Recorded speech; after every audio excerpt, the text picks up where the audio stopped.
What is going on? It's Alex coming back at you with another video, and today we're going to be reviewing NBC's brand new 2024 NFL mock draft. If you are new, feel free to like, comment, subscribe. You guys know how to use YouTube at this point. Below my face is my board. Below that are the great ways to get continually connected with the show, as well as take advantage of our sponsors. So let's get right into this. This is done by NBC Sports Chicago. However, honestly, so far I looked through the first 10 picks.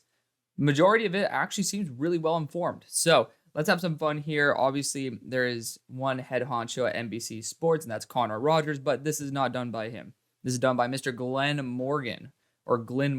So I'm very excited to be able to see what Glenn has cooked up for us. This is a live reaction apart from those first 10 picks because, again, I wanted to make sure this wasn't just a Bears mock draft. So let's get right into this. We will be continuing to create mock drafts almost every single week, actually probably every single week from now until the draft. So let's have some fun here, starting out with the number one overall selection. The Chicago Bears select Caleb Williams.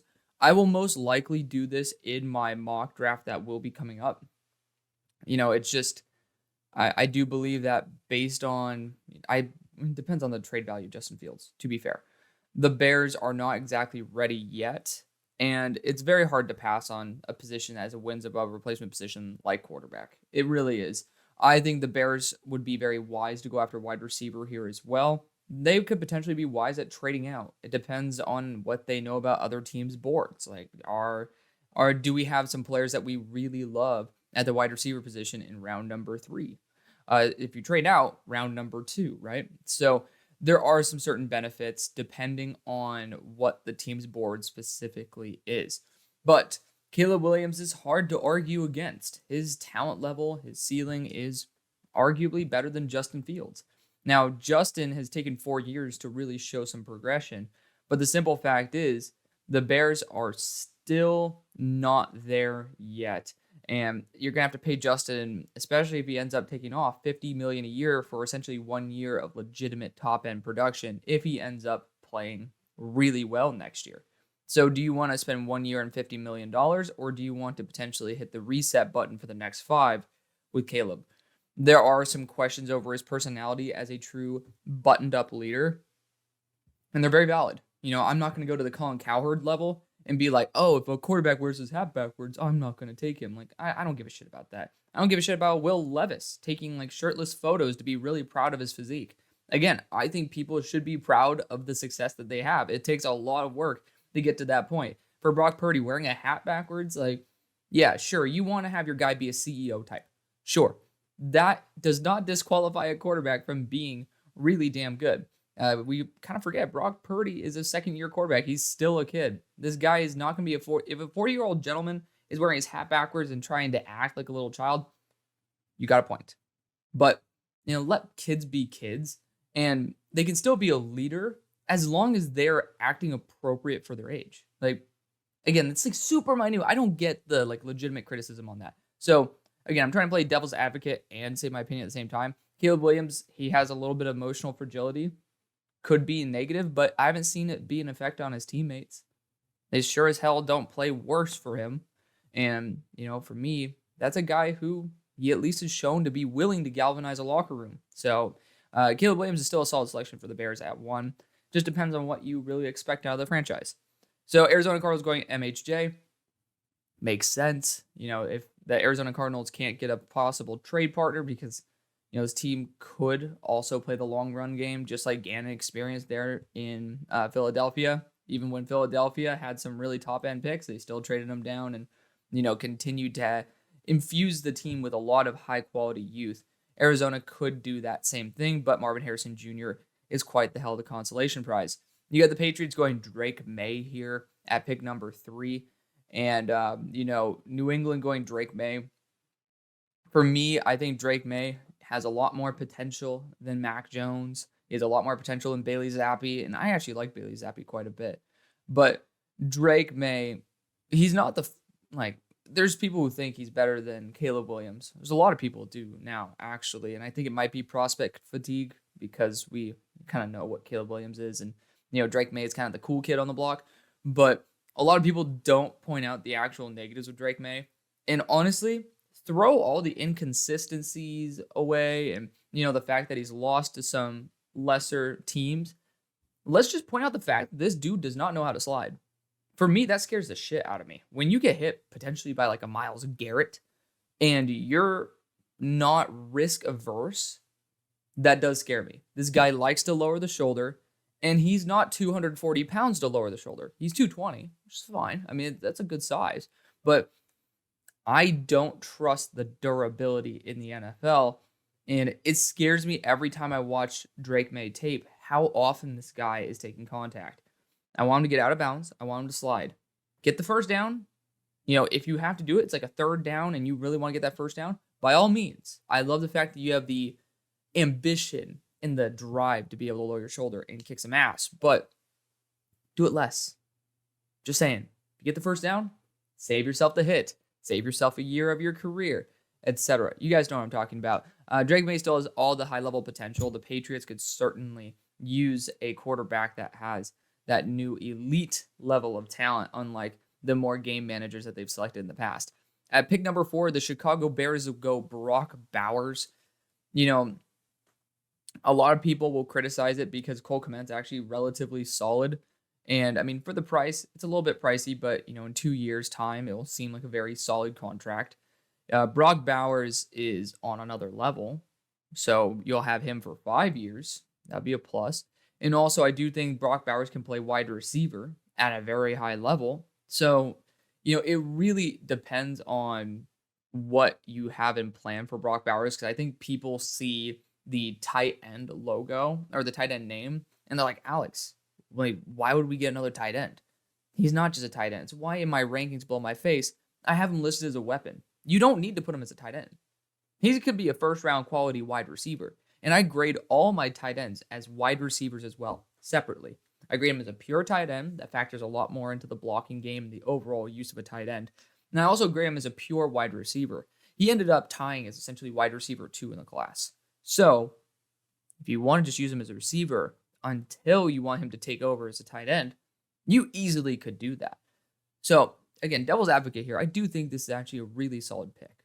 And it just, again, I think it's hard for some individuals to get over the label of a tight end. He's unbelievable. He definitely can add in the receiving room. And then he's also the future at tight end. So get yourself Brock Bowers. I think that's a solid selection. The Commanders going Latu. It does feel like a very plausible selection. However, I want to say go offensive tackle if you have an elite offensive tackle. And believe me, if the comment section were turned on in this, I can guarantee you 99.8% of Commanders fans are losing their mind over this. And I already know that my comment section will be losing their mind over this. So, just so y'all know my opinion on it, I think the Commanders should take an offensive tackle here. There's 2 elite ones. Actually, there's technically 4 elite level tackles, depending on if you think J.C. Latham's elite. You have 2 left and 2 right. The question is, are you going to feel comfortable with your left tackle Cornelius Lucas for the future? Or are you going to be more willing to take a swing on the right tackles later on? Which one are you more comfortable with? Or do you find someone in free agency that could play that right tackle spot, then you draft your left tackle? That is solely up to, that's a real off-season decision that we will definitely continue to evolve and see as time goes on. But the Commanders getting an edge rusher here, not going to be your best use of capital, especially since you have 2 seconds, and the second-round edge rushers are very solid players. Second-round tackles, not so much. New York Giants go Joe Alt here out of Notre Dame. Again, I feel like if you're going to be going for someone who will be that right tackle spot, there are 2 very high-level right tackles. You're going to skip out on quarterback. At least get the right position. You failed last time with Evan Neal taking a left tackle and moving him to right. At least this time, get the right tackle. That is a very good player. There's Talise Fuaga, who could have similar year 1 issues to what Evan Neal has right now because he is still developing. If you really need to stay at 6 and draft your right tackle of the future, it is not a crime to go J.C. Latham. It's not. He's going to be more stable than, you might be scared of an Alabama tackle again, but this guy's an actual full-time right tackle. Get the guy who's true to the position. It might end up working out with Joe Alt or Olu Fashanu, but why take the risk? We don't know what they're going to be at right tackle. It's a completely different set of movements. It's a completely different mechanic set. No reason to go after a left tackle. So I don't really get that too much. Tampa Bay Buccaneers go Rome Odunze here. I'm still getting there on Rome, but I do understand that Mike Evans probably will be tagged or he'll be extended. But he could end up being the successor for Mike Evans. So I do understand that sentiment right there. He would end up being that potential future X. The New York Jets go Olu Fashanu. By the way, for Tampa Bay at 7, I would definitely recommend the quarterback. But for the Jets at 8, Olu Fashanu, I don't think I need to explain why that is an excellent pick. I think you know yourself why that is. He shouldn't be here at 8. However, if he is, I still would caution the Jets. But, left tackle Mekhi Becton's just not been reliably healthy over his entire career. So this is where I'm not going to fully caution against it. Right tackle is a big vacancy as well. It depends on, I would just ask Aaron, do you feel comfortable at left? Are we going to get David Bakhtiari at left? Even then, that brother is not healthy at all. But, looking at it, do you think left or right tackle is going to be more valuable? Can you get a right tackle in free agency? That's the real questions that will need to be asked over free agency. And that's what will really determine where some of these teams will go. The Los Angeles Chargers at number 9 select Kool-Aid McKinstry out of Bama. So the Chargers need a corner too. No doubt about it. I think this is one of the better selections I've seen for the Chargers. The only other one probably would be Johnny Newton. Like Johnny Newton in there. You could go after a right tackle in the future. Again, that's just because for me, I have an anti-Trey Pipkins. I'm just anti-Trey Pipkins overall compared to a higher quality right tackle. But I do think this moves the needle more than a tackle in the short run. And this team kind of is short run. You have one more year after this with Mike Williams as well as why am I forgetting that brother's name? Keenan Allen. So this is probably going to be the best short range move. And I think that's the way that we need to go. So good selection there. Oh, Titans. Jerzon Johnny Newton. So I am not a fan of this pick. I'm not. I think that Jerzon Newton doesn't add anything to this team in terms of wins. He's a great player. I would love to see him paired up with Jeffrey Simmons, right? It's going to be great. However, you need offensive line desperately. You can use a corner here. I'm not going to shame you if you go after corner here. But you need something that is a major impact. And defensive interior is one of those positions I don't see as one of those spots where you can really improve this team. Because the value is there for the other positions. If all the tackles were gone and all the corners were gone, sure, have fun, explore it. Of course, I'd say go wide receiver, but the value is not there to take a position that doesn't help you out enough. All right, and continuing on with the 11th overall selection, the Las Vegas Raiders. That was a tough one, shouldn't have been. Select Jaden Daniels out of LSU. Obviously, it depends if they keep their head coach right now, Antonio Pierce. 99% sure that's his name. AP, that's what I know him as. He coached Jaden Daniels for 2 years at ASU. That'd be pretty damn cool. Regardless, Jaden Daniels has been phenomenal this year. I do think it wouldn't be an ill-advised decision to take him here at 11. Jaden is my QB5, but there is pretty much a solidified top 5. And that's all we need to care about. He's in that tier 2 of that 5. Obviously, you got the top 2 guys. I have Bo Nix thrown in there, but I do think he's with that Michael Penix. And then for most people, Bo Nix as well. So you at least have him as that tier 2 guy, which at pick 11 is perfectly fine to select which one you want the most. So again, don't really care too much about my rankings of it. It's as long as you're in the correct tiers, which, to not ruffle as many feathers, maybe I should just start doing that. Like, oh, here are the tier 1, here's the tier 2, etc. But, y'all know I like to stand on my opinion and at least show you guys how I truly feel rather than, be a little bit more nonchalant about it. But regardless, Jaden Daniels would be an excellent selection for the Raiders. Do need some upgrades there at quarterback. AOC is a great backup, and I think he could be a very serviceable backup, especially in case of injury. But I don't think that we've seen the true ceiling of AOC being worth passing on a quarterback. Pick number 12, the Saints go Malik Neighbors. Love the idea of keeping an LSU guy there in I guess Baton Rouge is about an hour out, but near the Bayou. But regardless, I think that they need to go QB. I love Malik Neighbors. I love the idea of him to the Saints, but when you got Bo Nix and Michael Penix on the board, you just got to choose one of them. The quarterbacks you have right now are not the answer. And it's the biggest value position on, I mean, in football, man. I mean, it's the biggest wins above replacement. And especially for this team, that would create the most wins by a long shot. Unless you land a Kirk Cousins. But, I mean, at this point, why not just go after the rookie QB, right? Why not? The Green Bay Packers then going Talise Fuaga. Obviously, I've been a big fan of Talise since the beginning, and my love for him tapered off slightly from generational to blue chip. So it is what it is. But blue chip's still pretty damn good. Like, you don't really find many blue chip players. For me in this class, I have quite a few blue chip players, but I've taken Talise Fuaga to the Packers many times. I don't think this one's a mistake by any stretch. You got the Rams then going Dallas Turner here. I'd be in the mood for J.C. Latham over Dallas Turner, even though I have Dallas, 14 spots higher? 15. I can't do math today. So I have a law exam that I had to do earlier today. So hence why I also am rocking my LVI bags for the day. But Dallas Turner, he's an excellent player. Not going to shame this pick if it happens. I just think there's more value at the edge rusher position with the next picks than tackle.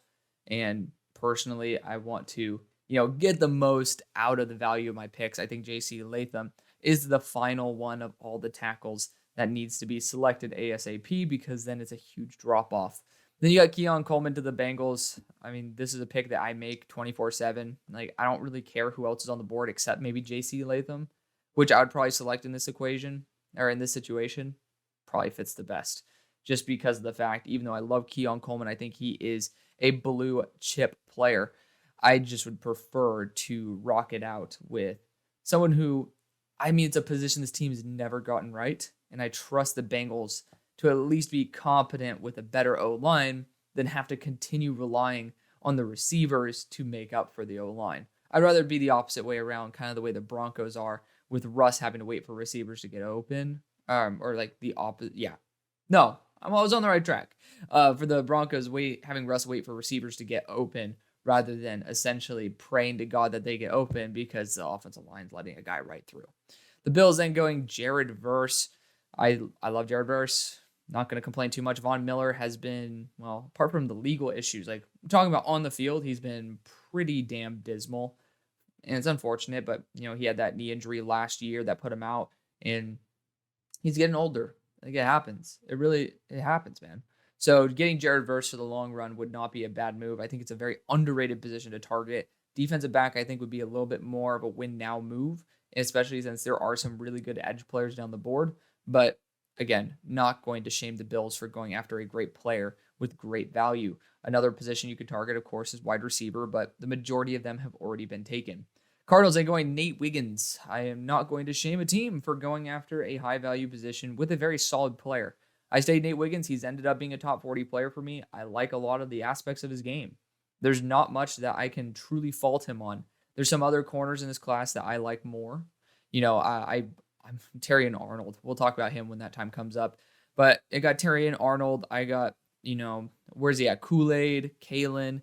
And then I have two other guys above him, Denzel and Dwight. But Denzel and Dwight that's more of my preference on the corners. This is the range where he can be definitely debatable. Dwight, I think, is just extremely underrated. One of those players who I certainly love, but he's in that conversation with Denzel and Dwight, no doubt. So he easily could end up being a top 20 player, but the more I watched him, there's some really great aspects to his game, especially the zone coverage ability. I love corners that have really good instincts, really good feel for the overall field, the way the plays are developing. I think Nate Wiggins has a good amount of that. And so he, I believe, is my second highest graded zone corner in the class. So for a zone corner team, this is going to be a great guy. I don't think he handles press very well. The larger receivers usually win that battle. I think he needs to learn how to get better positioning on certain wide receivers, because I'm seeing a lot of times that he is out of position and he kind of gets bailed out by receivers not making the play. But he is so close. Like, it could be an off season. It could be 2 off seasons to where he can end up being as good as these other players, because, he has a lot of really high end reps, and he has great height. He has great length, and he has great ball skills. So there's a lot to love about Nate Wiggins. I would not shame this pick. I'd probably give it a B because of the fact that I love some other corners more, but it's still a great pick. To me, I'm a tough cookie. I think C is an average pick. So if you do above a C, I think it's good. And this is definitely a B pick here. It's a position of need with a solid player. So that's my little take on Nate Wiggins. He's a good player. He doesn't get the criticism. It's inequitable, the criticism or the lack of that he gets compared to other corners, but still a very good player. Cooper DeJean for the Broncos.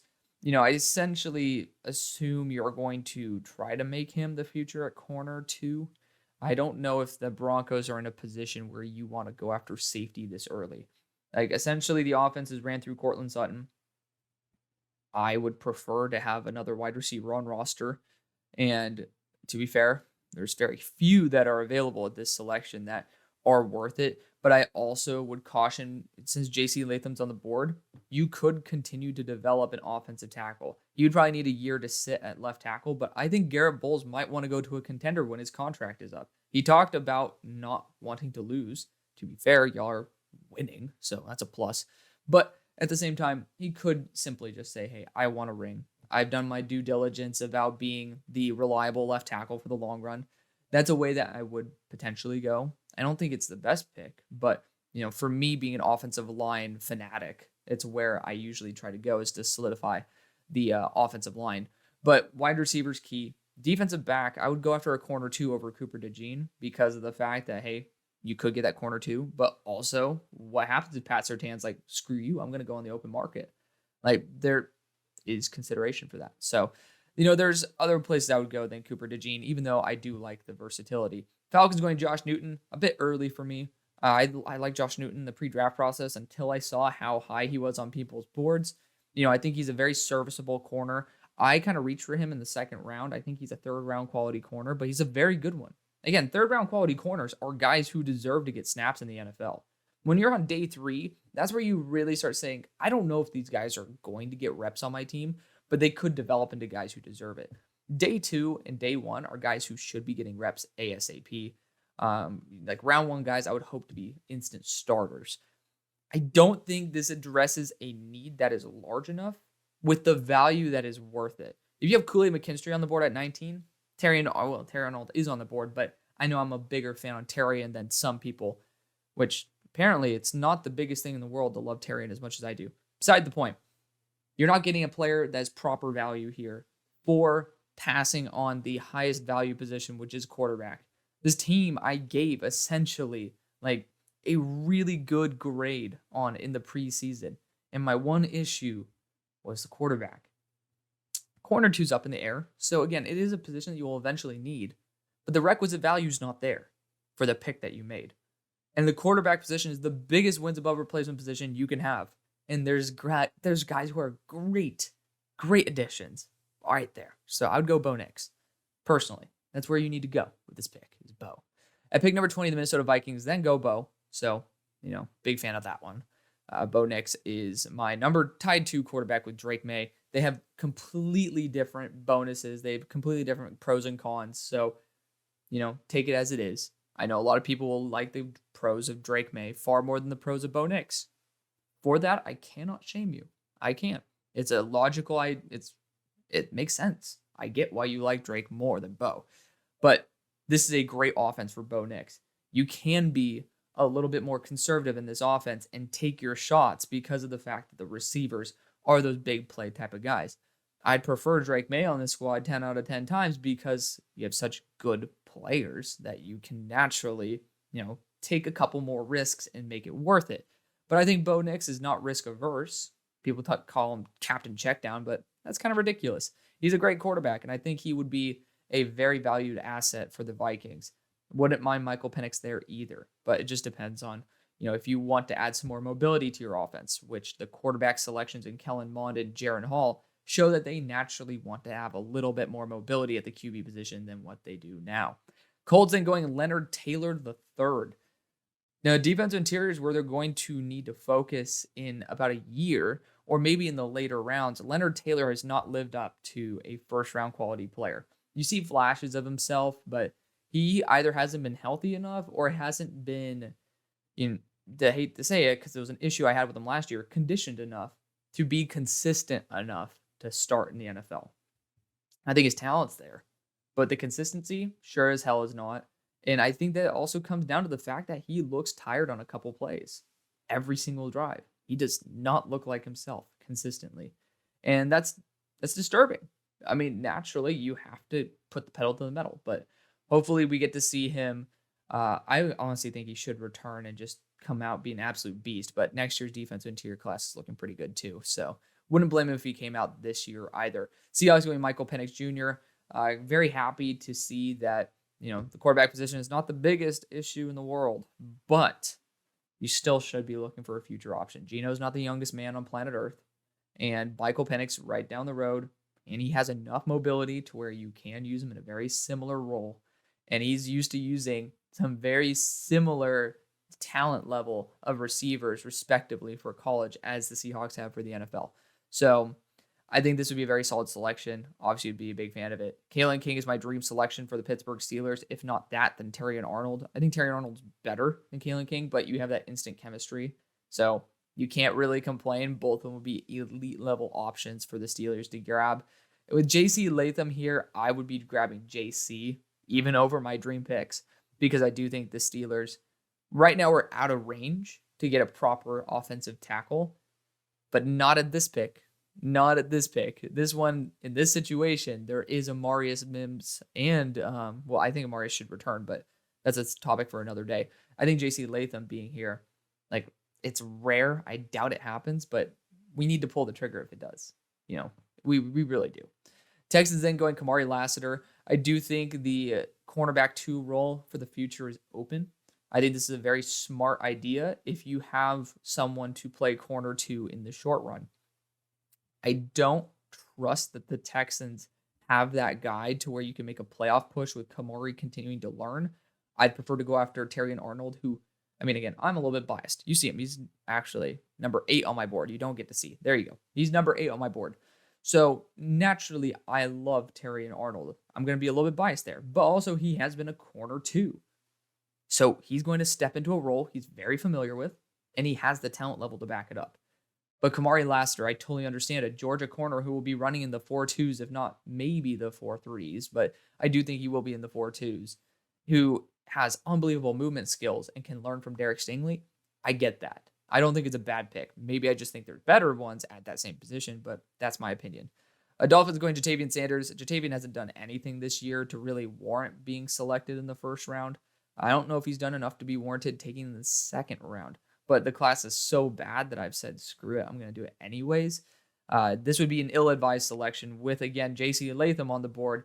That would have to be the pick you run in, but also you have other tackles on the board like Kingsley Suamataia, who I'd suggested this spot. There's just better players. Graham Barton, if you want to get someone who could potentially be a guard or a center, there's just much better quality and quantity selections here, just based on where they are on the board. The Dallas Cowboys going JC Latham. You're going to have to kick him to left tackle, but at this point, it's worth taking the swing on him. It is. It's worth taking the swing on him and saying, hey, can we move a right tackle to left? Which is a rare transition, but, I think it could pay off. Worst case scenario, hey, you know what? You could probably kick him to guard and end up having Tyler Smith move to tackle and let JC get comfortable playing on the left side of the offensive line. Detroit Lions going Ohio State corner. I apologize for the PTSD, my friends. However, this is a very good selection based on the fact you're getting a quality position at a high need at a very good spot with a very good player. It's worth it. Denzel Burke for the Lions at 27. I would be in full support. Now, to save y'all from the PTSD, I normally go another route. Devondre Sweat could be a really intriguing one. I know you have Broderick Martin on the team, who essentially is the poor man's Jordan Davis, but I wasn't a big fan when that happened in the first place. I thought Keandre Coburn, so funnily enough, also from Texas, would have been a better selection. But you also have Chop Robinson on the board. That's a better value pick than even Tavondre, who, again, I love Tavondre. But Chop Robinson's still there for the taking. I think that's the right move. But you could also go Braylon Trice if you want to get someone a little bit bigger. There's just better options, in my opinion. But I would still give this pick an A- because of the fact that I would also have to see what they do with their next picks in the next rounds. Jaguars going JT Tuimoloau. I am slightly irritated by the fact my OCD is slightly off with like DGE being an under lowercase rather than just all uppercase. Beside the point. Who cares? I do think the Jacksonville Jaguars should be at least in the market for a wide receiver at this pick.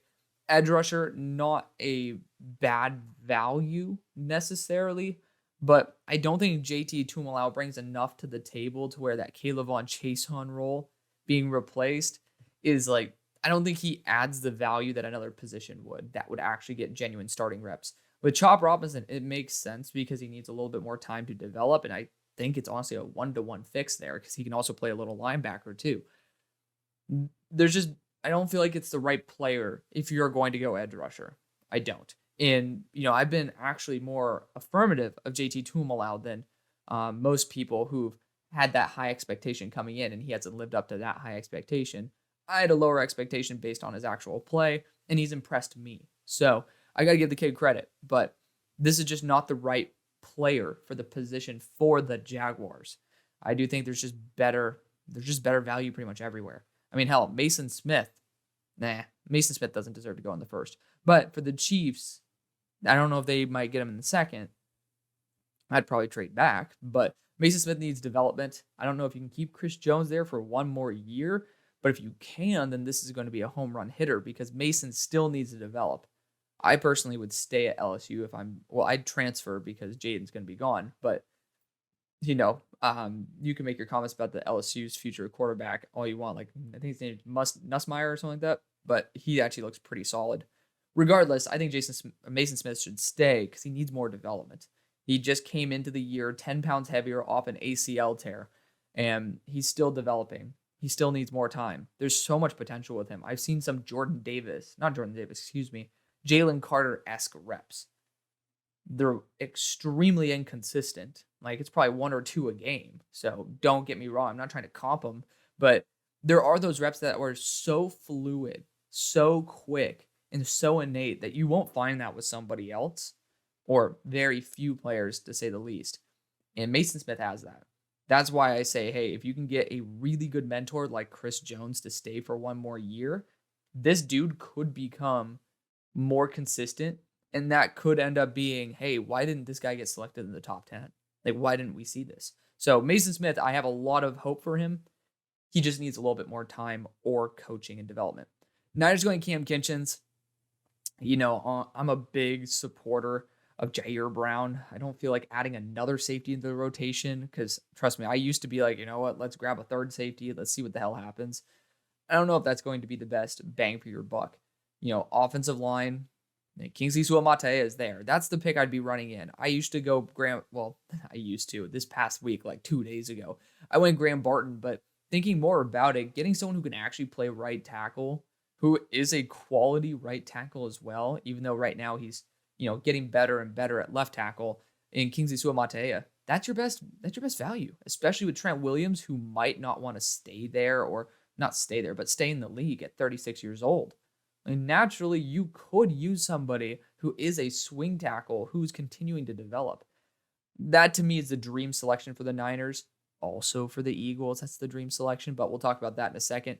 Ravens going Emeka Egbuka. I'm going to be a little bit biased here. Terrion Arnold's on the board. Before I fell in love with Terrion Arnold the way I did, I still thought he was an amazing selection for the Ravens. Even when they're like down in the 20s, I would still select Terrion Arnold for him. And I think this is no different. I know B. Steve, so hey, pony up. We love our SMU corners doing well. I still think that we could upgrade there. You need a lot more than just 2 good corners, because also corners are inconsistent week to week. But I think the value of B. Steve and Terrion Arnold and Marlon Humphrey is just going to be that much more than Emeka Egbuka. Because how many times are you going to have to take an elite level wide receiver before we start saying, Lamar, like, do something, man. We know you have all the talent. Why are you not putting it together? You can't continue blaming the wide receivers. There's been like 1 billion selected. Unless you want to start blaming the scouting department, even though every year we give them an A+ for their drafting. But that's a conversation for another day. Eagles, who are projected to win the Super Bowl in this case, go Braylon Trice out of Washington. I think it's an amazing move. 265+ is where they're looking at. I don't think that edge is the necessarily biggest position that they'll target. I think Hassan is going to stay for a year, and you still have Nolan as well as Josh. You got to watch out for that. However, it's still a great pick. It's a great pick. I mean, I would go Kingsley Suamataia for this team because I think he needs more time to sit and develop. With Kelsey gone, then you're probably going to see Lane Johnson quickly taking the time because that's his best friend. And there's just a lot of other reasons. So, it's still an amazing pick. I would give it an A+, but maybe that A++ move would be to go after, well, if you see Amarius Mims on the board, because again, it really depends, then that's probably the best position target. But that's beside the point. Thank you so much for watching. See you on the far side.